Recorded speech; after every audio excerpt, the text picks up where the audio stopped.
Hebrew పత్రిక 13వ అధ్యాయం 8-9 వచనాలు. యేసుక్రీస్తు నిన్న నేడు ఒక్కటే రీతిగా ఉన్నాడు. అవును, యుగ యుగములకును ఒక్కటే రీతిగా ఉన్నాడు. ఆమేన్. స్తోత్రం దేవా సర్వోన్నతుడా. ఈరోజు ఈ యొక్క వాక్యపు వెలుగులో మేమంతా నడిపించబడటానికి కృప చూపించండి. వాక్యం ద్వారా బలపడటానికి కృప చూపించండి.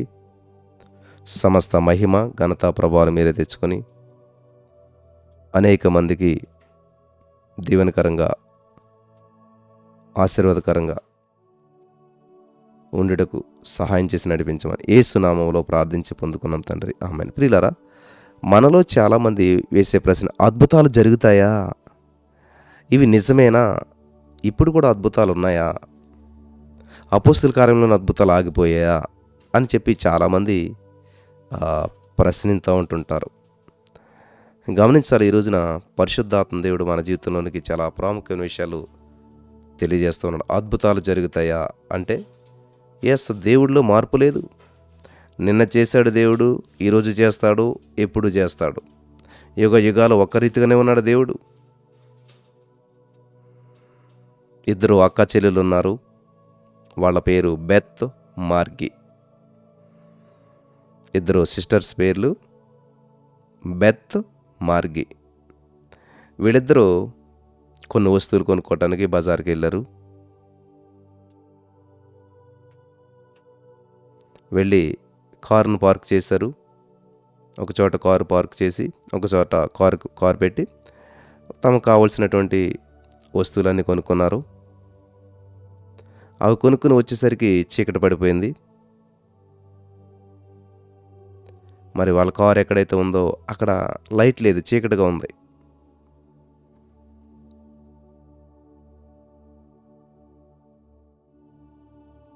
చీకటిగా ఉంది కాబట్టి త్వరగా వాళ్ళ కారు ఎద్దుకు నడుచుకుంటూ వస్తూ ఉన్నారు. నడుచుకుంటూ వెళ్ళారు.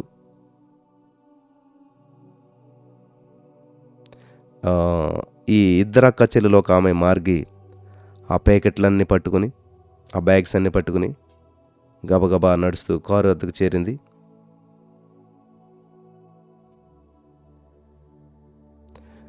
ఈ బెత్ డ్రైవర్ పక్క ఉంటుంది కదా కార్ డోరు,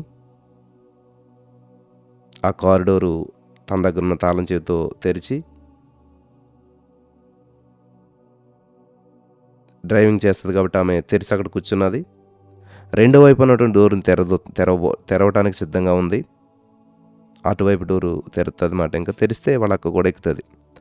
అంతలో ఎవరో పరిగెత్తుకుని వస్తున్నటువంటి అడుగులు చప్పుడు వినపడింది.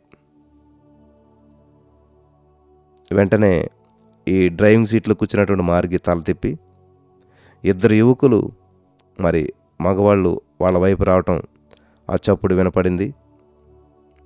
ఈ యొక్క డ్రైవింగ్ చేయడానికి సిద్ధంగా ఉన్న మార్గి తల తిప్పి ఆ ఇద్దరు యువకులు తమ వైపు రావడం చూసి భయపడి తన చేతిలో ఉన్నటువంటి ఆ ప్యాకెట్లను కారు లోపలికి విసిరేసింది.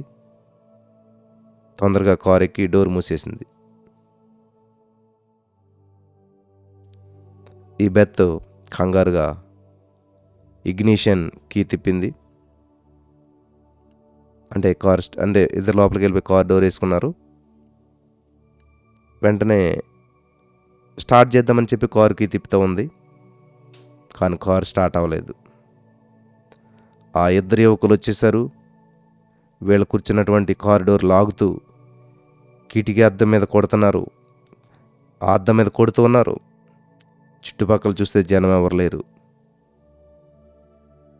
కారు అద్దాలు పైకి మూసి ఉన్నాయి కాబట్టి వారి కేకలు ఎవరికి వినపడవు. లోపల వీళ్ళు మాట్లాడిని బయటికి వినపడవు, కారు అద్దాలు మూసేసి ఉన్నాయి కాబట్టి. అప్పుడు ఈ యొక్క మార్గి లోపల కూర్చుంది. బెత్ కారు నడపడానికి సిద్ధంగా ఉంది కాబట్టి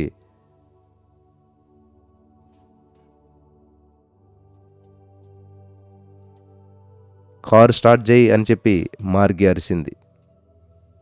బెత్ తాళం చెవి తిప్పి స్టార్ట్ అవ్వట్లేదు అని చెప్పి అరిసింది. కారు తాళం తిప్పుతూ ఉంది, స్టార్ట్ అవ్వట్లేదు, తిప్పుతూ ఉంది, స్టార్ట్ అవ్వట్లేదు. వెంటనే వాళ్ళిద్దరూ ఏం చేశారంటే కారులో నుండి అక్క చెల్లెలిద్దరూ 2 చేతులు కలిపి జోడించి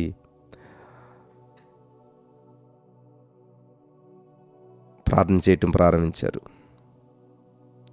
మమ్మల్ని రక్షించు ప్రభువా, థ్యాంక్ యూ జీసస్, మాకు సహాయం చేసినందుకు వందనాలు యేసయ్యా అని అక్క చెల్లెలిద్దరూ ప్రార్థించడం ప్రారంభించారు.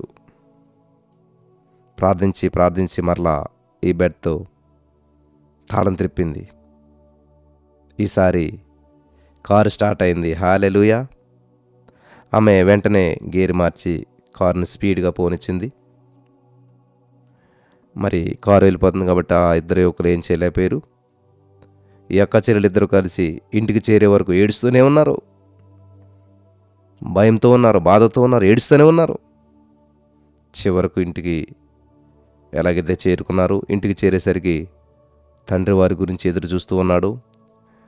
వారిద్దరు కూడా కారు దిగి పరుగున తండ్రి వద్దకు వెళ్ళి చెరొక పక్కన హత్తుకున్నారు. నాన్న, ఏం జరిగిందో తెలుసు నాన్న అని చెప్పి జరిగిందంతా ఇద్దరు తండ్రికి తెలియజేశారు. ఆయన ఆశ్చర్యంగా, మీరు క్షేమంగా వచ్చారు, అయినా మన కారు స్టార్ట్ కాకపోవటం అనేటువంటిది ఎప్పుడూ లేదే, మన కారు ఇలాగ జరగదు ఎప్పుడును, అన్నీ సమృద్ధిగానే ఉంటాయి కదా, కారుకి ఇప్పుడు ప్రాబ్లం రాలేదు కదా, సరే నేను ఒకసారి చెక్ చేస్తానులే అని చెప్పి తండ్రి వెళ్ళి ఆ కారు హుడ్డును పైకెత్తి లోపలికి తొంగి చూశాడు. నిశ్చేష్టుడైపోయాడు, నిలబడిపోయాడు, ఏం చేయాలో అర్థం కాలేదు.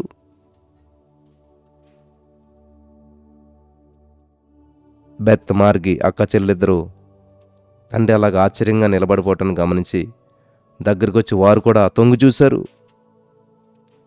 తొంగి చూసి వారిద్దరూ ఆశ్చర్యంతో తలమునకలైపోయారు. వాళ్ళిద్దరూ కూడాను తమను క్షేమంగా తీసుకొచ్చిన దేవునికి వందనాలు అర్పించారు.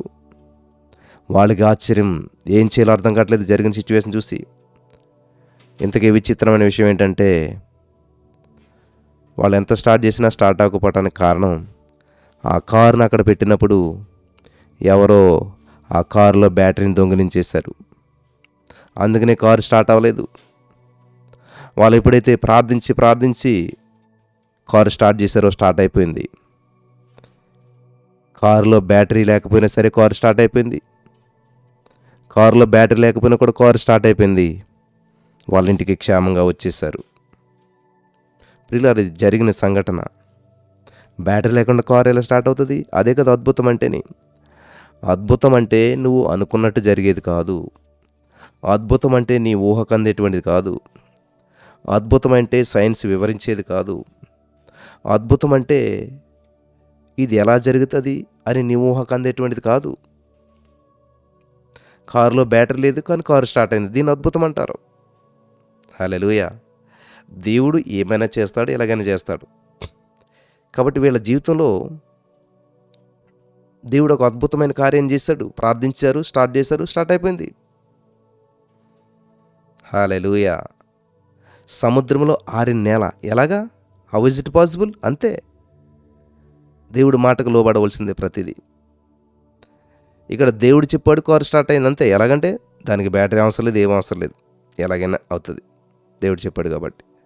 అలాగే ఈరోజు నీ జీవితంలో ఎంతో భయంకరమైన అప్పు ఉండొచ్చు, ఎంతో భయంకరమైన రోగం ఉండొచ్చు, ఎంతో భయంకరమైన పరిస్థితి ఉండొచ్చు, లేకపోతే నీ యొక్క వివాహ సమయం దాటిపోవచ్చు, లేకపోతే అనేక మ్యాచెస్ వచ్చి విచ్ఛిన్నమైపోయి ఉండొచ్చు, లేకపోతే నువ్వు ముందు చేసుకున్న వివాహం నీ జీవితాన్ని సర్వనాశనం చేసి ఉండొచ్చు. ఇలాగ ఎన్నో ప్రతికూల పరిస్థితులు నీ జీవితాన్ని వెంటాడుతూ ఉన్నాయి. నీ జీవితంలో ఇటువంటివన్నీ జరుగుతున్నాయి. ఇంకా నాకు మంచి రోజులు ఉంటాయా? ఇంకా నా జీవితం బాగుపడుతుందా? ఇంకా నా జీవితంలో ఇటువంటి కార్యాలు జరుగుతాయా? ఎస్, దాన్నే అద్భుతం అంటారు. నువ్వు ఊహించినటువంటి కార్యాలు కూడా నీ జీవితంలో జరగటానికి దేవుడు సామర్థ్యం కలిగిన వాడు. హల్లెలూయా. దేవునికి స్తోత్రం. నీ జీవితంలోకి ఇది జరగదు, ఇంకా నేను ఇటువంటి భవిష్యత్తుని నేను ఊహించుకోలేను, ఇంకా నాకు మంచి రోజులు లేవు అని నువ్వు అనుకుంటున్నావేమో. దేవుడు సమస్తము చేయగలుగుతాడు. సారా గర్భం ఉడికేను అని ఉంటుంది.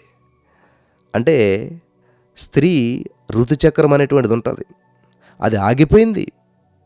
అయినా కానీ దేవుడు పిల్లలను పుట్టించాడు. ఆమేన్.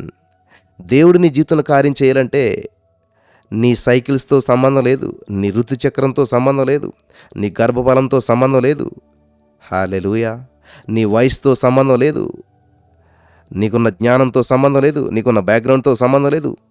చాలామంది మాట్లాడతారు, అన్నయ్య మేము చాలా పేదోళ్ళం అన్నయ్య, మాకేం సంబంధాలు రావు అన్నయ్య, మాకు పెళ్ళి అవ్వట్లేదు, అందరూ ఇలాగంటున్నారు అన్నయ్య, అన్నయ్య నాకు చాలా జ్ఞానం తక్కువ అన్నయ్య, ఉద్యోగం రావట్లేదు అన్నయ్య, అందరూ ఇలాగంటున్నారు అన్నయ్య.